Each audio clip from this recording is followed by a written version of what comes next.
মিষ্টি দাও তো। হ্যাঁ তো মিষ্টি কি করবা বোন? বুড়ি আজ ডাক্তার পাশ করে বাড়ি ফিরলো যে, সবাইকে মিষ্টি মুখ করে দেবে না? বুড়ি ডাক্তারি পাস করে ফেললো? হ্যাঁ ভাই, তোমাদের দোয়াতে মেয়েটুককে ডাক্তারি কমপ্লিট করাতে পারলু। সত্যি বোন, শামসা তুমি মেয়েটুকে যেভাবে কষ্ট করে মানুষ করলি, তোমার যা দেখে আমরা অবাক হয়ে যাই। তোমার মেয়ে এখন আমাদের গ্রামের গর্ব।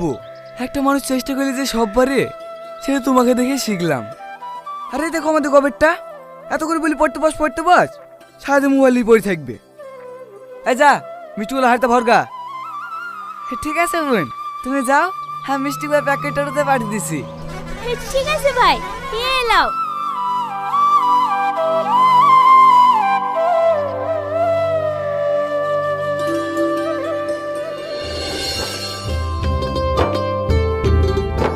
তোর মা কোথায় গেছে সালমা? মা জমেলা ভাবিদের বাড়ি গিয়েছে। দুটো চুড়িদার গড়াতে দিছিল তো, চুড়িদার দুটো লাসতে গিয়েছে। বসো নানি। আজকে চলে যাবি? হ্যাঁ নানি, যে ওষুধগুলো দিয়েছি টাইম খাইছ তো? হ্যাঁ মা, ওষুধগুলো খেয়ে মাঝের ব্যথাটা একটু কমই আছে। খালা কখন আসলা? এই তো এক্ষুনি। এইলে বুড়ি। কি রে, আমার সাথে ব্যাগে পড়ছি কেন? আমি একা যাব নাকি? তোমাকে আমার সাথে যেতে হবে। তোকে আর কতবার বলবো বলতিনি? আমি ওই রংপুরে যাব না, তুই একা যা। ওই রংপুরে কি আছে বলো তো, তাই তুমি যেতে চাইছো না?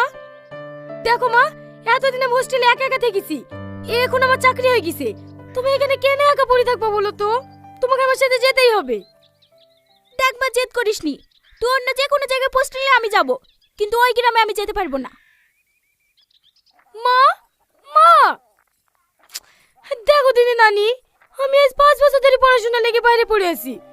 দেখুন না আমাদের কিছু ছিল না, এখন তো আমি নিজের পায়ে দাঁড়িয়েছি। সরকার থেকে একটা কোয়ার্টারও দিয়েছে। এত কিছু করার পরেও যদি মাকে আমার সাথে না রাখতে পারি, তাহলে আমি কি করে শান্তি পাবো বলো দিনি? তুমি একটু মাকে বুঝে বলো না নানি। আমি কেনে? কেউই ওকে বুঝে ওই গ্রামে পাঠাতে পারবে না। কেনে? কি এমন আছে ওই গ্রামে? ওই গ্রামেই তোর মার বিয়ে হয়েছিল। তুই যখন 6 মাসের ছেলে